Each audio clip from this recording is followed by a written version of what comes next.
السلام علیکم ورحمۃ اللہ وبرکاتہ۔ آئی ہوپ آپ سب ٹھیک ہوں گے، خیریت سے ہوں گے۔ Welcome to my channel, welcome to my اندر ویڈیو۔ الحمدللہ ہم سب رمضان المبارک کے آخری عشرے میں داخل ہو چکے ہیں، اور یہ وہ عشرہ ہے جس میں ہم سب کو انشاءاللہ تعالی لیلۃ القدر کی رات نصیب ہوگی۔ لیلۃ القدر یا شب قدر ماہ رمضان کے آخری عشرے کی طاق راتوں میں سے ایک رات ہے۔ اسی رات میں سب سے پہلے قرآن مجید اتارا گیا، اور اسی رات آنے والے سال کے متعلق موت و حیات یعنی مرنے اور زندہ ہونے اور وسائل زندگی کے فیصلے محفوظ لوح محفوظ سے اتار کر فرشتوں کے سپرد کر دیے جاتے ہیں۔ لیلۃ القدر کی فضیلت بیان کرتے ہوئے اللہ سبحانہ تعالیٰ نے فرمایا، بے شک ہم نے اس قرآن کو شب قدر میں نازل کیا، اور آپ کو کیا معلوم کہ شب قدر کیا ہے؟ شب قدر 1000 مہینے سے بہتر ہے۔ اس رات میں فرشتے اور روح اپنے رب کے حکم سے ہر کام کے لیے نازل ہوتے ہیں۔ وہ رات طلوع فجر تک سراسر سلامتی ہے، یعنی رمضان المبارک کے آخری عشرے میں ہمیں سب سے زیادہ عبادت کرنی چاہیے۔ اگرچہ ہمارے پچھلے 20 روزے گزر گئے ہیں، اس میں کچھ غلطیاں، کچھ کوتاہیاں ہو گئی ہیں، اتنی اچھے سے ڈٹ کر عبادت نہیں ہوئی، لیکن ہمیں رمضان المبارک کے آخری عشرے میں اپنی کمر کس لینی چاہیے۔ چھوٹی سے چھوٹی نیکی، بڑی سے بڑی نیکی میں بڑھ چڑھ کر حصہ لینا چاہیے، وہ چاہے 2 نفل ہوں، زکوٰۃ ہو، فطرانہ ہو، کچھ بھی ہو، ہمیں جلدی سے جلدی کرنی چاہیے نیکیاں حاصل کرنے کے لیے، اور لیلۃ القدر کو پانے کے لیے بھرپور کوشش کرنی چاہیے۔ اس رات آخری عشرے کی ہر رات کا ہر سیکنڈ ہمارے لیے بے حد معنی رکھتا ہے، بے حد ہمارے لیے ضروری ہے۔ ہمیں آخری عشرے میں ضرور محنت کرنی چاہیے۔ لیلۃ القدر کو حاصل کرنے کے لیے ہمیں زیادہ سے زیادہ بڑھ چڑھ کر آگے ہونا چاہیے۔ بے شک ہم نے اس قرآن کریم کو ایک بابرکت رات میں نازل کیا۔ جو شخص ایمان کی حالت میں ثواب طلب کرنے کے لیے شب قدر کا قیام کرتا ہے تو اس کے پہلے گناہ معاف کر دیے جاتے ہیں۔ نبی کریم صلی اللہ علیہ وآلہ وسلم اس رات کی خود بھی جستجو کرتے اور صحابہ کرام کو بھی اس کی جستجو کا حکم دیتے تھے۔ نبی کریم صلی اللہ علیہ وآلہ وسلم رمضان المبارک کے آخری عشرے کی راتوں میں اپنے خاندان کے افراد کو جگاتے تاکہ وہ رات کا زیادہ وقت عبادت اور ریاضت میں گزاریں۔ حضرت عائشہ رضی اللہ تعالی عنہا سے روایت ہے کہ نبی صلی اللہ علیہ وآلہ وسلم نے فرمایا، لیلۃ القدر کو رمضان کے آخری عشرے کی طاق راتوں میں ڈھونڈو۔ حضرت عائشہ رضی اللہ تعالی عنہا نے یہ بھی بتایا کہ جب رمضان کا آخری عشرہ آتا تو نبی صلی اللہ علیہ وآلہ وسلم رات کو جاگتے،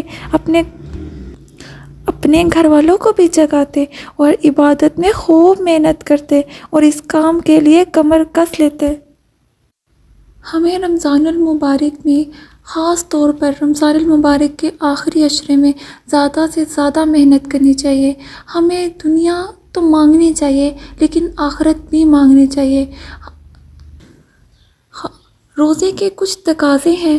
روزے کی حالت میں جس نے جھوٹ بولنا اور اس پر عمل کرنا نہ چھوڑا تو اللہ تعالیٰ کو کوئی حاجت نہیں کہ یہ شخص اپنا کھانا پینا چھوڑے، اور اس کے بھوکا پیاسا مرنے کی اسے کوئی ضرورت نہیں۔ اس ارشاد گرامی میں یہ بتا دیا ہے کہ روزے کی حالت میں جھوٹ نہ بولنا بھی قبولیت روزہ کی ایک شرط ہے، اور اگر کوئی شخص روزہ بھی رکھے اور جھوٹ بھی بولتا جائے تو ایسے روزے دار کو اس کے روزے کا ثواب نہیں ہوگا، وہ خواہ ہی بھوک پیاس برداشت کر رہا ہے۔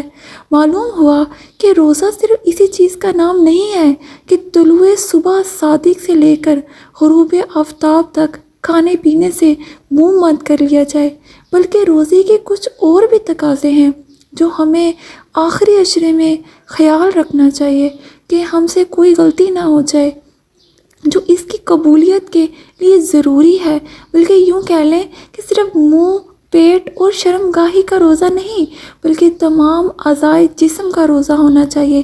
غیبت اور چغلی کھانے سے قطعی پرہیز کریں، دل و دماغ کو آوارگی اور بدخیالی سے روکیں اور تصورات کی دنیا میں خوابوں کا محل تیار کرنے اور جسمانی اور ذہنی عیاشی سے باز رہیں۔ راہ چلتی عورتوں کی تاک جھانک کرنے سے بچیں اور اپنے کانوں کو ناجائز باتوں، گانوں اور موسیقی سے محفوظ رکھیں، کیونکہ یہ تمام برائیاں جہاں معاشرتی ناسور کی حیثیت رکھتی ہیں وہیں یہ سب امور آداب روزہ کے بھی خلاف ہیں۔ جو شخص مہینہ بھر ثواب و جنت حاصل کرنے کے لیے اپنے آپ کو ان برائیوں سے بچاتا رہے گا تو وہ اپنے نفس پر اتنا قابو پانے میں کامیاب ہو جاتا ہے کہ اس کی خواہشات نفس بے لگام نہیں ہونے پاتی اور وہ اللہ سبحانہ تعالیٰ کے حکم سے اپنے آپ کو رضائے الہی کا پابند بنا لیتا ہے۔ حضرت ابو ہریرہ رضی اللہ تعالیٰ عنہ کہتے ہیں کہ رسول اللہ صلی اللہ علیہ وآلہ وسلم نے فرمایا، جس نے بلا عذر یا بلا مرض رمضان کا ایک روزہ بھی ترک کیا، ساری عمر کے روزے بھی اس کا کفارہ نہیں بن سکتے۔ آج ہمارے معاشرے میں نیکی مغلوب اور بدی غالب ہے، شر خوب پھل پھول رہا ہے اور خیر سکڑتا اور سمٹتا جا رہا ہے۔ حالانکہ ہم سالیہ سال سے رمضان المبارک کے روزے رکھتے چلے آ رہے ہیں، لیکن اس کے باوجود نیکی کا عمومی ماحول بن رہا ہے، نہ ہمارے اندر نہ باہر کوئی تبدیلی پیدا ہو رہی ہے۔ ایسا کیوں ہے؟ اس کی وجہ یہ ہے کہ ہم ایک رسم کے طور پر روزہ رکھ لیتے ہیں اور اس کی روح کو اپنے اندر جذب کرنے کی کوشش نہیں کر پاتے۔ ایک محدود وقت کے دوران میں ہم صرف کھانے پینے سے پرہیز کرتے ہیں، لیکن محرمات ابدیہ سے اجتناب ضروری نہیں سمجھتے۔ تقوی کی اصل حقیقت سے ہم محروم ہی رہتے ہیں۔ اس کا نتیجہ یہ ہے کہ روزے سے ہماری ایمانی قوت میں اضافہ ہوتا ہے، نہ ہمارے دلوں میں اللہ کا خوف راسخ ہوتا ہے، جبکہ برائیوں کے خلاف جہاد کرنے کے لیے ضروری ہے کہ ایمان مستحکم، آخرت پر یقین مضبوط اور دل میں اللہ تعالیٰ کا خوف ہو۔ جب ایسا ہو جاتا ہے تو پھر انسان نہ صرف یہ کہ خود برائی کو چھوڑتا ہے بلکہ برائی کو ہوتے ہوئے دیکھنا بھی اس کے لیے مشکل ہو جاتا ہے۔ ایمان و تقوی اسی جذبے اور شعور کا نام ہے۔ اس لحاظ سے رمضان المبارک کا مہینہ بہت ہی فضیلت کا حامل ہے، خاص طور پر اس کا آخری عشرہ تو بہت ہی فضیلت کا حامل ہے کہ اس کی غرض سے غائب گناہوں سے بچنے کی تربیت کرنا ہے۔ جو شخص گناہوں سے رکنا اور بچنا چاہتا ہو، رحمتوں اور برکتوں کے اس مقدس مہینہ میں تھوڑی سی کوشش اور ارادے سے ہی اس کی طبیعت نیکی کی طرف راغب اور گناہوں سے بچنے پر آمادہ ہو جاتی ہے۔ جس نے مہینہ بھر دن کے اوقات میں ترک طعام کے ساتھ رات کے اوقات میں قیام کر کے اپنے رب سے گناہ اور برائی سے توبہ کر کے نیکی اور بھلائی کا راستہ اختیار کرنے کا پختہ ارادہ کر لیا تو اس نے صحیح معنوں میں روزے کے اغراض و مقاصد حاصل کر لیے، اس ماہ مقدس کی برکتوں سے اپنا حصہ پا لیا۔ اللہ تعالیٰ سے دعا ہے کہ وہ ہمیں رمضان المبارک کے مہینے کے روزے رکھنے کی توفیق سے نوازے، اس مہینے کی رحمتیں اور برکتیں نصیب فرمائے اور ہماری نمازیں، روزے، تلاوت قرآن اور صدقہ خیرات، ہر قسم کی عبادات خاص اس کی رضا کے لیے ہوں اور اطاعت رسول صلی اللہ علیہ وآلہ وسلم کے مطابق ہوں۔ اگر عمل میں کسی اور کی اطاعت ہوگی تو پھر ہر قسم کے اعمال برباد ہو جائیں گے۔ اللہ تعالی ہمارے دلوں کو نرم کرتے، حق کو سمجھنے کی توفیق عطا فرمائے اور ظلم و زیادتی سے محفوظ رکھے، آمین۔ لیلۃ القدر میں آپ دنیا بھی مانگو لیکن آخرت کو ضرور مانگو۔ دنیا مانگنا غلط نہیں ہے، لیکن کیا فائدہ دنیا مانگ کر جب دلی سکون ہی حاصل نہ ہو۔ اللہ سے اللہ کو مانگ کر تو دیکھو۔ اللہ سے اللہ کو مانگنے کی ایک دعا ہے جو آپ خاص طور پر طاق راتوں میں ضرور کیجیے۔ اگر کسی انسان کو اللہ مل جائے تو اسے پھر سب مل گیا، اور اگر سب ہے اس کے پاس لیکن اللہ نہیں ہے تو اس کے پاس کچھ بھی نہیں ہے۔ ایک قسم کا وہ مسکین ہے کہ اس کے پاس اس کا اللہ ہی نہیں ہے۔ تو اللہ سے اللہ مانگ کر دیکھو۔ اللہ سے اللہ مانگنے کی دعا ہے، میں انی اسألک حبک و حب من یحبک۔ یہ دعا اللہ تعالیٰ کو اللہ تعالیٰ سے مانگنے کی ہے۔ اگر اللہ تعالیٰ نے آپ کو زندگی میں کوئی لاس کروا دیا ہے یا آپ کی دعائیں قبول نہیں ہو رہی تو اللہ تعالیٰ بہتر جانتا ہے کہ آپ کو کس چیز سے نوازنا ہے۔ اللہ تعالیٰ آپ کو اپنے قریب رکھنا چاہتا ہے۔ اللہ تعالیٰ بہتر جانتا ہے کہ اگر اللہ تعالیٰ نے آپ کو وہ عطا کر دیا تو آپ ان اللہ سے دور ہو جائیں گے۔ اللہ تعالیٰ کو ہر چیز کا علم ہے، اسی لیے اگر کوئی چیز آپ کو نہیں مل رہی یا کوئی دعا آپ کی قبول نہیں ہو رہی تو بھی اللہ کا شکر ادا کریں۔ اسی میں ہی آپ کی بہتری ہے، کیونکہ اللہ تعالیٰ خود چاہتا ہے کہ آپ کو جنت الفردوس میں اعلیٰ سے اعلیٰ مقام عطا ہو، تاکہ آپ کامیاب ہوں، دنیا میں بھی کامیاب ہو، آخرت میں بھی کامیاب ہو۔ اگر کسی کی زندگی میں اسے بزنس میں لاس ہوا، اسے کسی کے ساتھ ریلیشن شپ میں لاس ہوا، تو اس کا مطلب یہ نہیں ہے کہ اس کی قسمت خراب ہے یا اللہ اسے ناراض ہے۔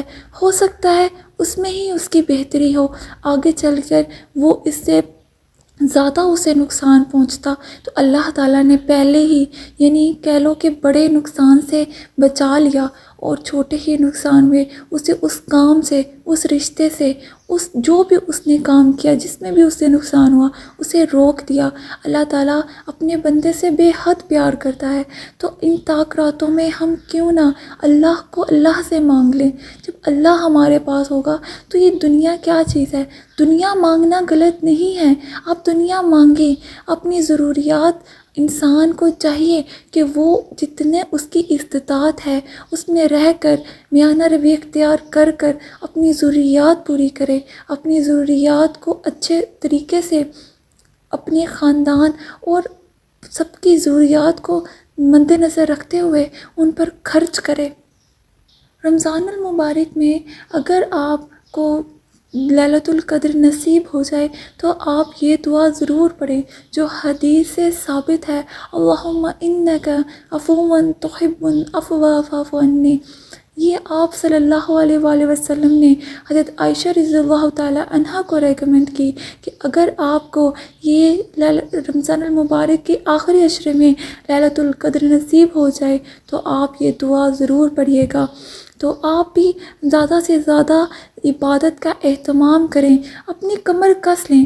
جو 20 روزے تک موبائل چلایا، جو بھی ہم نے سستی کی، کاہلی کی، وہ اب چھوڑ دیں، اپنی کمر کس لیں۔ یہ ٹائم ہے، یہ وقت گزر جائے گا۔ آپ نہیں جانتے کہ ہمارا ایک نیکی، وہ ہم بے شک ایک روپیہ ہی کیوں نہ صدقہ کرے، وہ 1000 مہینوں یعنی 83 سال اور 4 ماہ بنتے ہیں۔ جو شخص خالص رضائے الہی کے حصول کے لیے اس ایک رات کی عبادت کر لے تو اسے اللہ تعالیٰ 83 سال اور 4 ماہ کے مسلسل عبادت سے بھی زیادہ ثواب عطا کرتا ہے۔ سبحان اللہ، نیکیاں کمانا کتنا سنہری موقع اور عمدہ سیزن ہے جو صرف ایک ہی رات میں طے ہو جاتا ہے۔ یوں تو پورا مہینہ ہی رحمتوں اور برکتوں والا ہے، مگر اس لیلۃ القدر کی فضیلت بہت ہی زیادہ ہے۔ یہ رات جہاں 1000 مہینے سے افضل ہے، وہیں تمام سابقہ گناہوں کی مغفرت اور بخشش کا ذریعہ بھی ہے۔ لیلۃ القدر کی رات سب سے زیادہ ہمیں انا اعطیناک الکوثر اور لا حول ولا قوۃ الا باللہ کی تسبیح بھی کرنی چاہیے۔ یہ تسبیح کم از کم 100 دفعہ تو ضرور کرنی چاہیے، اور دعا مانگیں۔ آپ جو بھی دعا مانگیں گے وہ آپ کی دعا ضرور قبول ہوگی۔ یہ وظیفہ ہے، آپ لیلۃ القدر کی رات میں ایک دفعہ مانگ کر تو دیکھیں، اپنی قسمت چمکانے کا اس سے دوسرا کوئی سنہری موقع نہیں ملے گا۔ عید سے پہلے آپ اللہ سے اتنا مانگیں کہ آپ کی واقعی عید ہو جائے، آپ کو عید پہ لگے کہ ہاں آج میری واقعی عید ہو گئی ہے۔ اللہ تعالیٰ تمام روزے داروں کے صیام و قیام رمضان کو شرف قبولیت سے نوازے اور سال کے دوران میں مسنون اور مستحب روزے رکھنے کی توفیق عطا فرمائے، اور جن دنوں یا جس انداز سے روزے رکھنا حرام ہے اور ممنوع اور مکروہ ہے ان سے محفوظ رکھے، آمین۔ اللہ تعالیٰ سے دعا ہے کہ وہ ہمیں اس مقدس مہینے کی برکات سے نوازے اور ہم سب کو صحت و سلامتی کے ساتھ خالص اپنی رضا کے لیے روزے رکھنے کی توفیق عطا فرمائے، آمین ثم آمین۔ السلام علیکم ورحمۃ اللہ۔ الله يا الله عبدك يلبي نداء